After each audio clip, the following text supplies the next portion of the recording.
Hey guys, Darren back again with a quick repair video. Today we're going to have a look at the original Game Boy, the DMG-01. These are the originals. I picked this one up off eBay untested, and yeah, sure enough it doesn't work. And having a quick look inside this thing, you can see quite a lot of corrosion inside the battery terminals. Not so much on that side, but down in here, and I think that's all it's going to be. So yeah, I've chucked some batteries in this and it doesn't work. But what I haven't tested, and I'm about to do it now, is I've got an external power adapter here. I've put the correct tip on, and let's put that in. Let's just grab a game, the original Tetris. Great music on that Tetris, right? I love it. And let's give this a go. I think I've got that plugged in, yes. Here we go. Alright.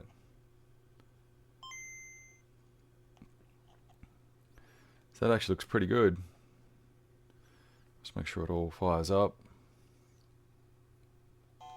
There we go. Okay. So I tested it with batteries, as I said, and it definitely didn't work. So that's great news. So our battery compartment is all tarnished and corroded from probably leaking batteries, but externally powered, it seems to work. So that's the first thing I'd do if you get one of these: is put a game in, throw on an external power adapter, and just test it works, and have a look at the screen as well, because a lot of the time these screens have got vertical line problems, which can be fixed, but if they've got horizontal line problems, they can't really be fixed that easily. So this screen looked alright actually. So I've got a few of these things. I've got another one here off camera, just this one here. I put a rubber band around it because that plastic sort of insert is actually falling off. This one's got the horrible horizontal lines of death sort of problem, and I'm just going to keep this one for parts. And out of interest, this one had really corroded battery terminals. You can see that there. So this will just be a parts machine. It did actually fire up that one, but it's not worth really repairing if that's in that state. So, this one's in amazing condition as well. So this one definitely is worth repairing. I picked this up for about 30 Australian dollars. So that's somewhere around 25 US dollars. Just off eBay. And you know what? For the condition of this one, that's a bargain, and it works perfectly. So what you're going to need to fix this is, well, you could do it two ways. We can just fix it externally. We can just get some isopropyl alcohol and clean it all out, or we could completely disassemble it. I think we'll take it apart to see if there's any more corrosion damage on the board itself in there. So we'll go ahead and dismantle this. I'll step you through that. I'm still not exactly sure on the best method to clean this, whether it's going to be isopropyl or baking soda and water. I think baking soda and water will neutralize the acid that we've got there. So we might give that a shot as well, but you know what? Let's get on with it. So let's grab a screwdriver. Just got a whole kit of them here. Now we're going to need a tri-wing, because these 6 screws in the back here, and one's actually missing. 1, 2, 3, 4, 5, 6. They're what's called tri-wing. So if you look at your little screwdriver set, you need the tri-wing sort of shape one. I think there's a few in that kit, and put that together. And let's get on with it. Let's pull this apart. Really stiff actually. This one hasn't been opened before. So I'll just fast forward this section while I take the screws out.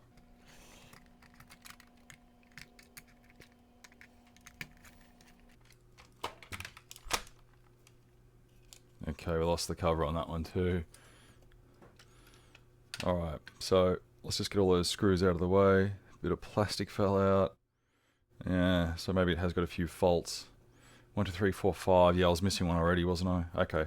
So we lost the screen there as well. That just came off, so that's a shame. Looks like we're going to have to repair that as well.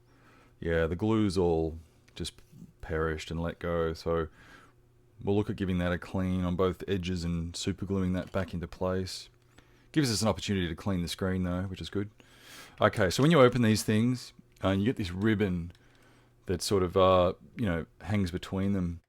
So we're interested in this bottom side today, so we could in theory just leave that connected, but I think it's better just to sort of like reach in like this, and just very carefully with your fingers on either edge of that ribbon, just pull that out. Yeah, just get that out of the way. So we'll just clean that top side a bit later, but I'll just put that aside for now. And here's the back of our battery compartment. So we're interested in these tabs in here. So let's see how they're attached. They're actually soldered to the board there. And this side is just clipped on. Yeah, you know what? Doesn't look like there's that much damage at all. I'm just looking through here. And it actually looks really clean there. And this side is actually pretty good. It's just that bottom edge. Let's take these two screws out. So they're just standard, so let's swap our tip over. Let's grab a sort of a normal sort of Phillips head. Let's go with the chunky one. Alright, so let's take that out.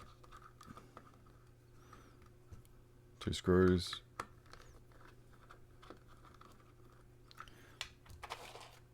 That'll just lift out of the way. Okay, so it looks like this terminal is attached by these little pinch clips. So we might get lucky just by pushing them in. Oh, try not to lose your screwdriver tip. Yeah, just push them in. There we go.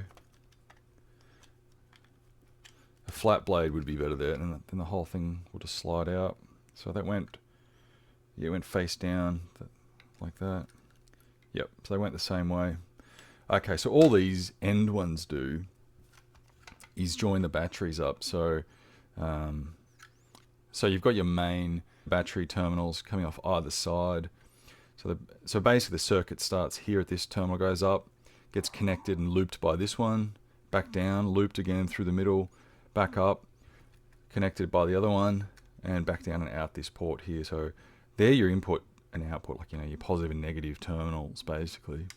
So, and all these do, and this one included, all they do is they just join the battery ends together. So they're quite easy to clean and work with. So we'll do that in a second.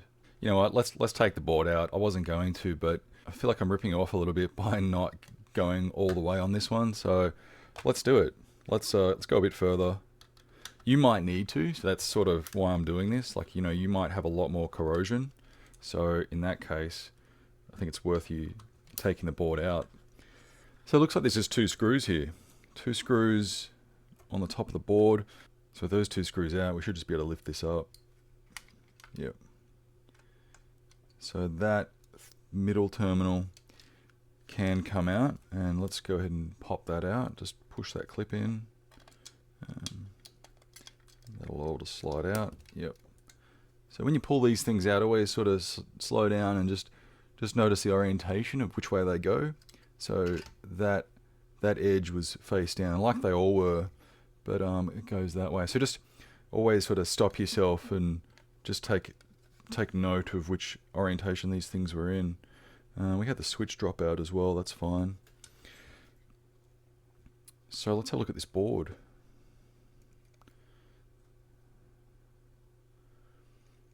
Cartridge connector. Yeah, look, it does make it a bit easier to clean these with the board out. So yeah, look, you know, I'd recommend you go ahead and take those extra two screws out. It's no big deal. So here's the model number, DMG CPU 06 from 1989.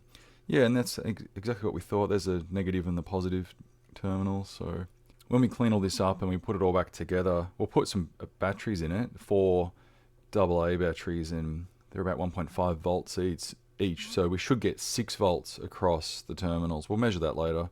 4 times 1.5, 6 volts. So we'll check that out. You know, if you were going to keep this and really use it quite a lot, I would actually swap all these caps out. So you got 1, 2, 3, 4, 5, 6, 7, 8, 9.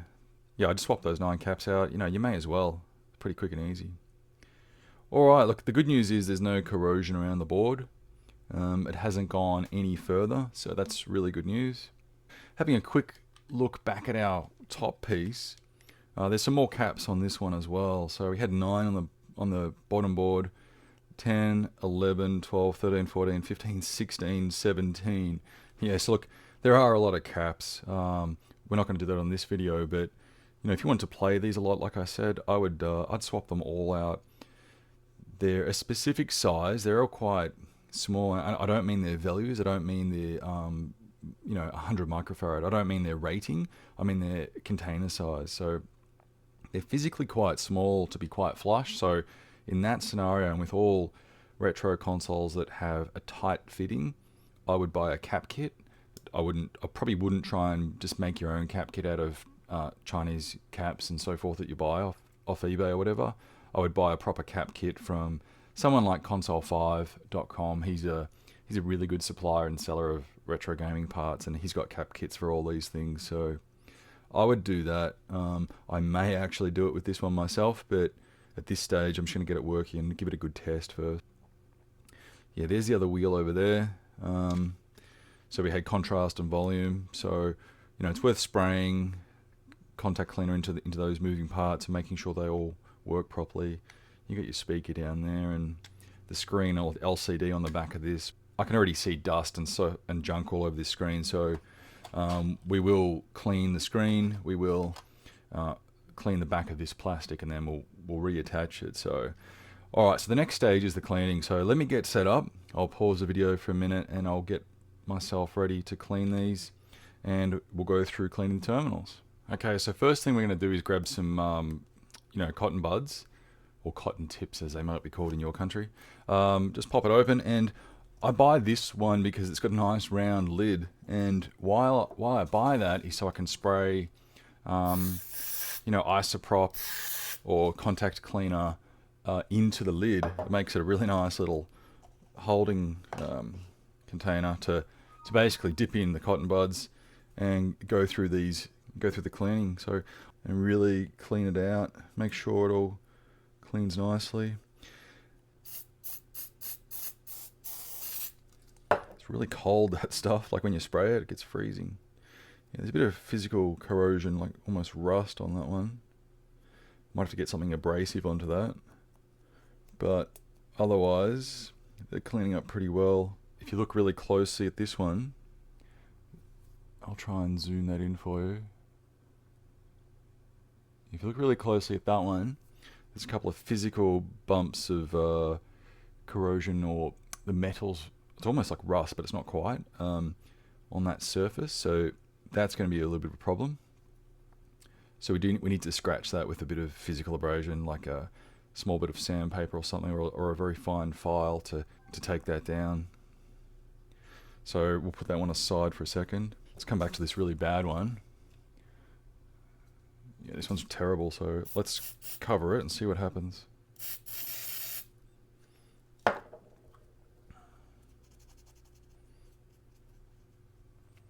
Yeah, this one's sort of the same. So, yeah.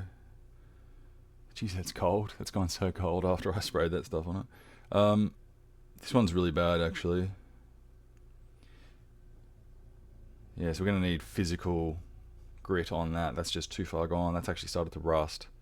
So there's only so much a cleaning solution like isopropyl or contact cleaner can do in situations like this. So like when the metal has actually gone into a state of corrosion and full-on rust, you start to get physical changes in the metal, and it's not just a surface-based problem. So regardless of what you try to do on the surface, it's not going to work. And it just doesn't make very good electrical contact, so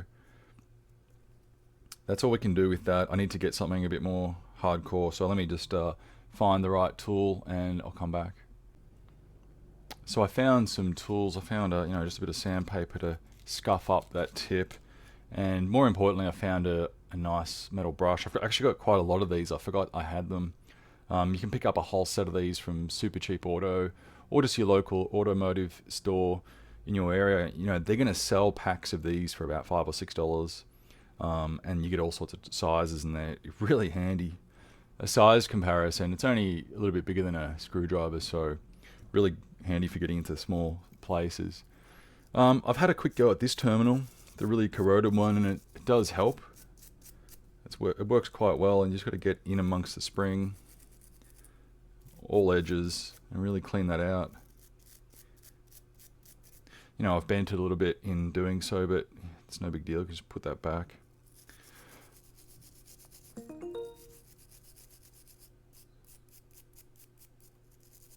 Yeah, this one's going to need quite a bit of treatment, so I'll do more of that off camera.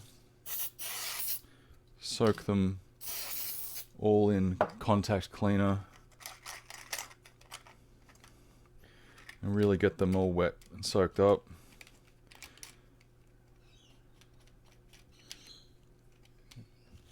And then I think we're going to need a little bit of, you know, physical abrasion on these terminals. Like that terminal there, that is actually rusted. It doesn't matter how much rubbing and, you know, how many times you cross your fingers, you're not going to get that clean with just chemicals. It's actually a physical problem, so that needs to be scratched off. It's a bit unfortunate, like this terminal's pretty close to being ruined. I could actually steal another one out of the other console and swap it over, and I might actually do that. But for the purpose of repair, let's try and get it working. Okay, so with a fair bit of scrubbing, I've got these pretty right now. They're as good as they're going to get, I think. They've come up pretty well, so we're going to go ahead and refit these. This particular one, the really bad one, is, you know, it's really corroded. I've actually pulled out another one out of the other console that we had off to the side, just as a spare. Yeah, it goes that way. We'll just mix and match them. Look, you know, I probably won't use that one. It's just too far gone. This one was all green and crusty, but it cleaned up really well with some contact cleaner and isoprop. So look, I'm going to go with those 3 parts. We'll put all them back together. We should have 2 the same orientation and 1 that way. That's what you need. That's what you've got to end up with. We'll go ahead and refit those in a second. But yeah, look at the brush, the metal brush, both contact cleaner and also isoprop works really well. And then, you know, baking soda and water is also another option if you have something that's really difficult to clean. It does help having a spare parts machine like I did, you know, off camera, because you can just pull the terminals out and mix and match. And that's just purely a parts box. That's not really ever going to see the light of day again, you know, not in that form anyway, so the parts can be pulled in and out. I'll put the dodgy terminal back in that one because it will work. There's no doubt that will actually function, but it's not as nice as these 3. So, right, let's get on with it. Okay, so before we put all this back together, you really need to take the opportunity and clean the plastics. So this bottom half is pretty right to go. We could completely submerge and wash that one. I'd probably take out that big piece of metal just with those 4 screws before you wash it, just so it's easier to dry. We'll give that a scrub and just clean it all up. This side, look, you know, while we're here, we may as well tear this down even further. I keep extending the video. I wasn't going to do this, but you really should get underneath these buttons and contacts and clean them out as well. So to do that, unfortunately, all these little screws, they all have to come out. So you see all these little screws. Go ahead and take all them out. We'll lift the board. We'll get underneath and we'll have a look what we're dealing with, and we'll clean the contacts. So I'll quickly pull those screws out now. Okay, so I've gone ahead and pulled all those screws out. They're just put aside just over here. So a bit of wiggling and just a little bit of pressure, that'll all just lift out just like that. So let's turn him over and have a look. Okay, so these are the contacts we need to clean, just on these rubber membranes, just 1, 2, 3, 4, 5, 6, and the 2 on the back of this one up in here. So we'll peel that off. We'll clean these pads on the board as well. So we'll give that a dust down in a second. But while we're here and we've got the isopropyl out, go back to your isoprop, grab another fresh cotton bud, and just give that a spray. And with a fresh cotton bud, just rub those points, give them a nice clean. Then you'll see the black, nasty stuff coming off. Yeah. Give you a bit of a zoom on that.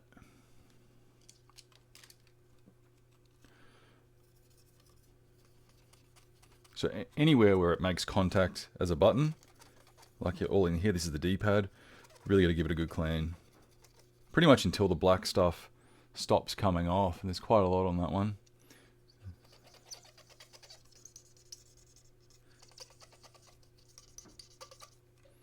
Yeah, well.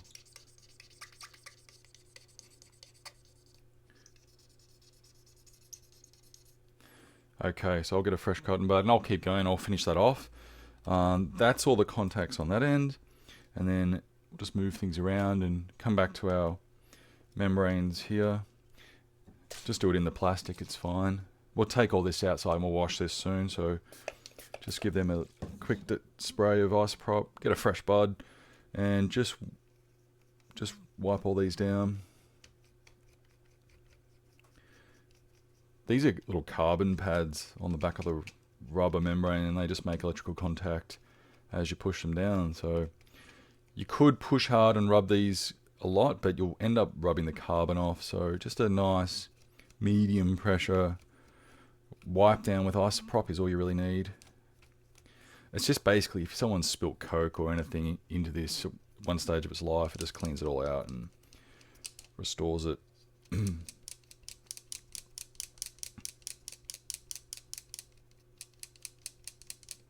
Yeah, that one's pretty dirty actually. I'm going to give that another quick go.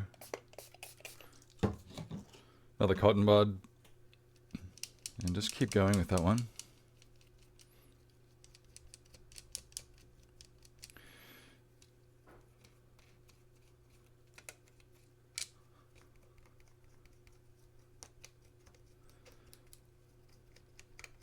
Alright, that'll probably do that.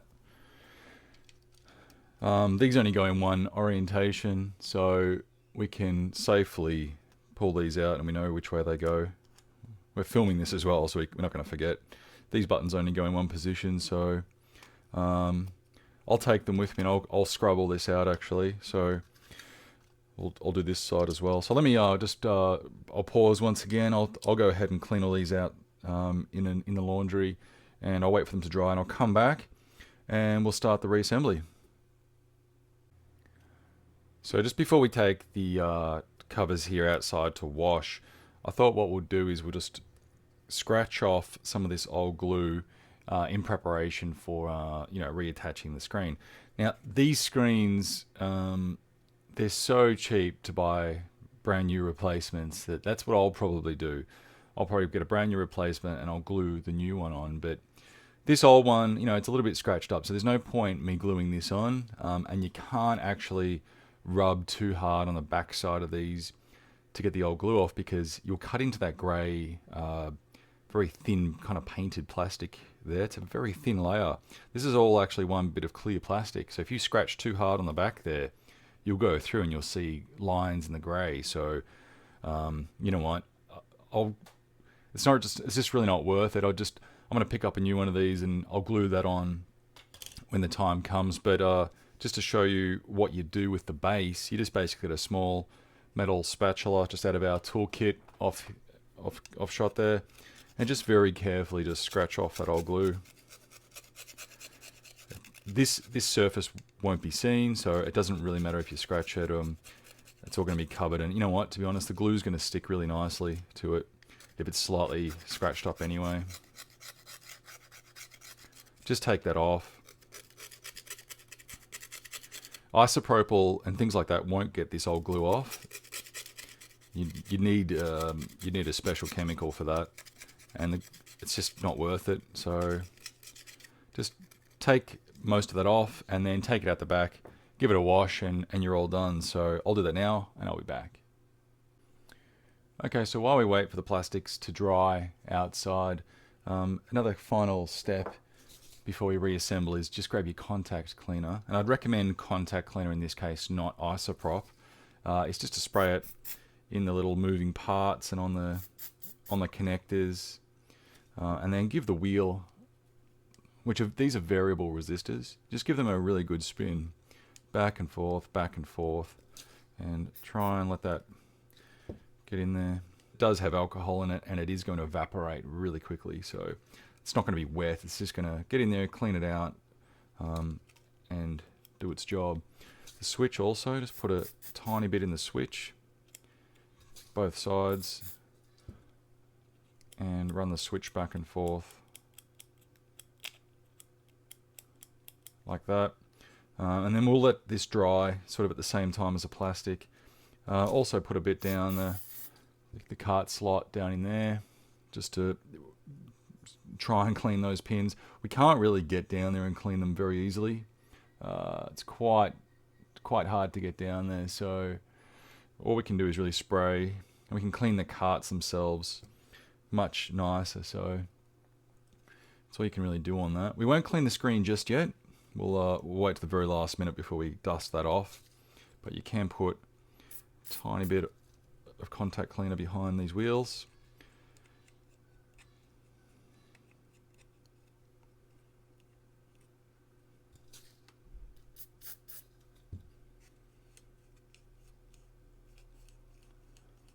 And we'll give that a good test when we put it all back together.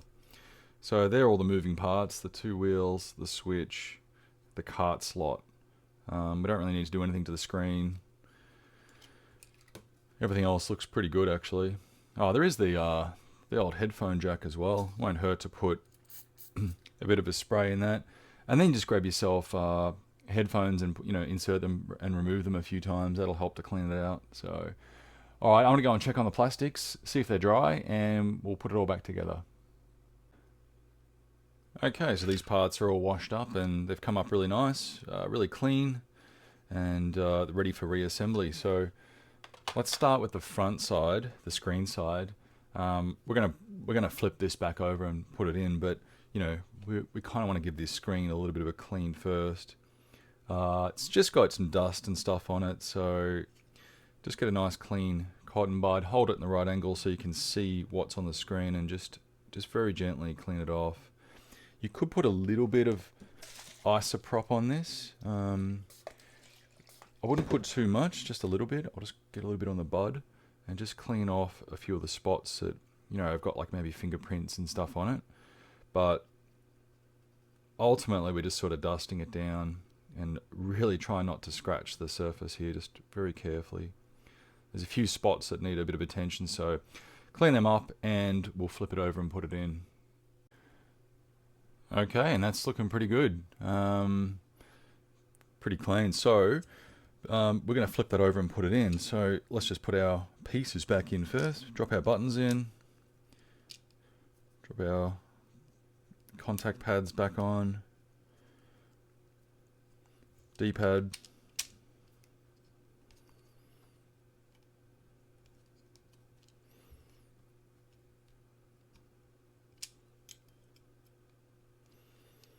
And let's put our screen back in.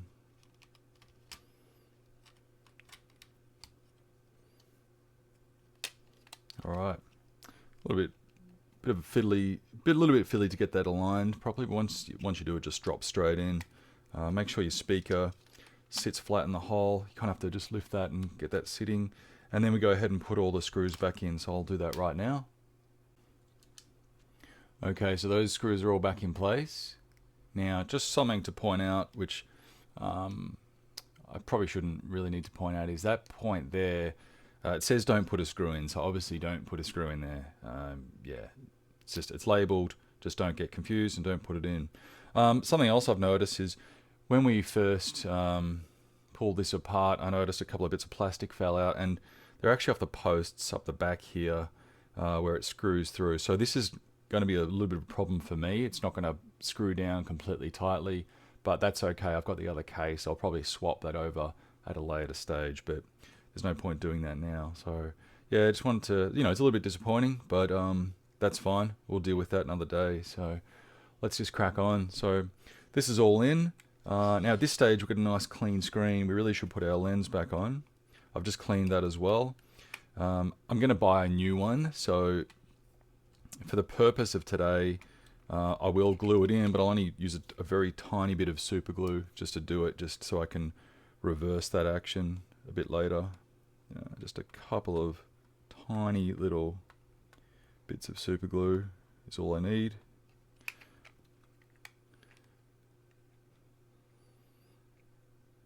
seeing this top half is broken anyway, you know, I might just use this as the spare, and I might restore the other whole front and put the new lens in that one. So that solves two problems at once. I get new posts and I get a new screen, so I'll probably do that. This one's good enough just for a spare unit. So that's how you'd repair that. Just glue it back in. There's not really much to it. Buttons are all good now. They'll all work really well.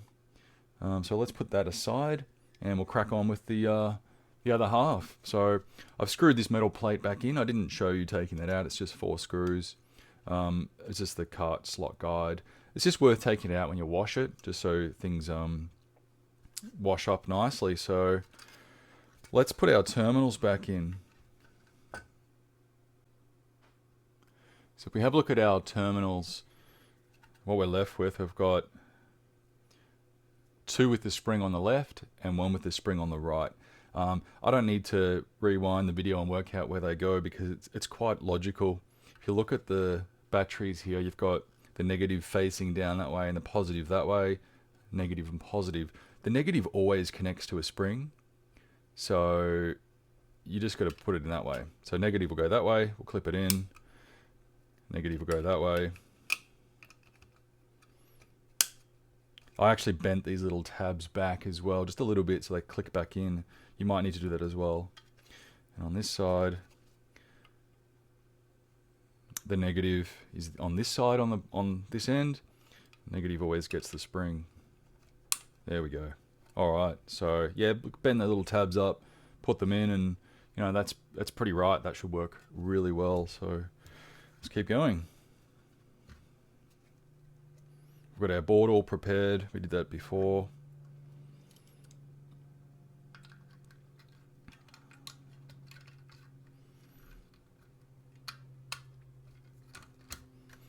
So go ahead and drop that into place. Make sure the tabs all line up. That board sits down the side. This one's going to get screwed back in up here. We also need to put our power switch on. I almost forgot about that. So just lift the edge of the board up.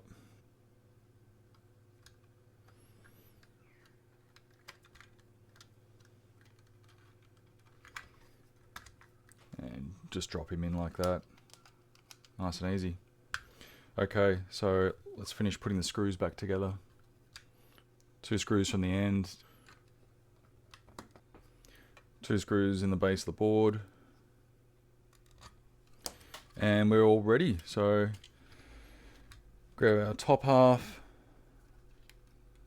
Just before we put the ribbon back in. I'm sorry, went the wrong way there.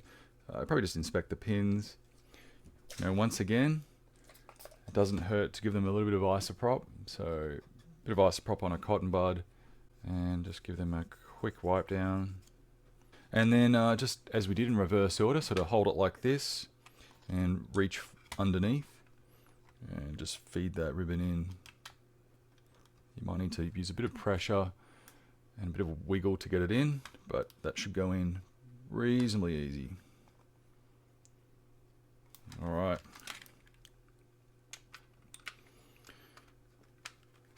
Then we can close it up and put our screws in. My top posts, as you remember, are broken, so they're not going to completely screw down, but we'll just put 2 in for now, and we'll give that a test.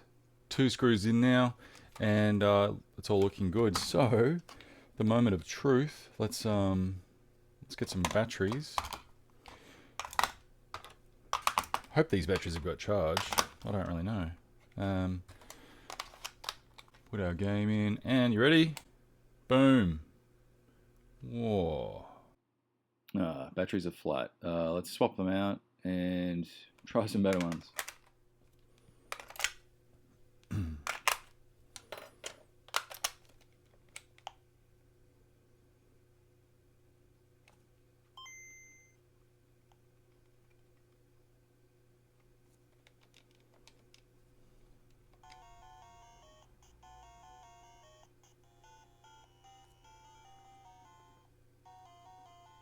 There we go. Awesome. See if our slider wheels work properly. So volume's good. I'll just leave that one down. Contrast. Very nice. Yeah, the screen's actually off position a little bit.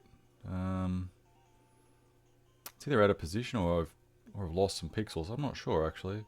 I might be out of position a little bit. We'll look at that another time. But you know what? Pretty good. Running on battery power. So that's awesome. That's all it really took. Just a bit of a tear down, just a bit of a clean up, and reinstall, put it all back together. So I'm happy with that outcome, and I think that's going to do it today. The video sort of morphed into a bit more than I intended. I thought I was just going to clean the contacts, but we ended up going a bit further. Yeah, also I'll probably swap over the front case so that I've got the posts and I can really tighten that top part up. That front case was in pretty good condition actually. It just needs a clean, so yeah, I cleaned a bit of the writing off there before. That was just it had texture on it. It just came off with isopropyl. So I'll clean it up and I'll swap them over. But you know what? I think we're done. So I hope you guys can get your Game Boy running. If it runs off mains power but it doesn't run off batteries, this is what I'd be trying. So good luck with that, guys. And as always, I'll aim to post up another video here soon. Thanks for watching. I'll see you next time.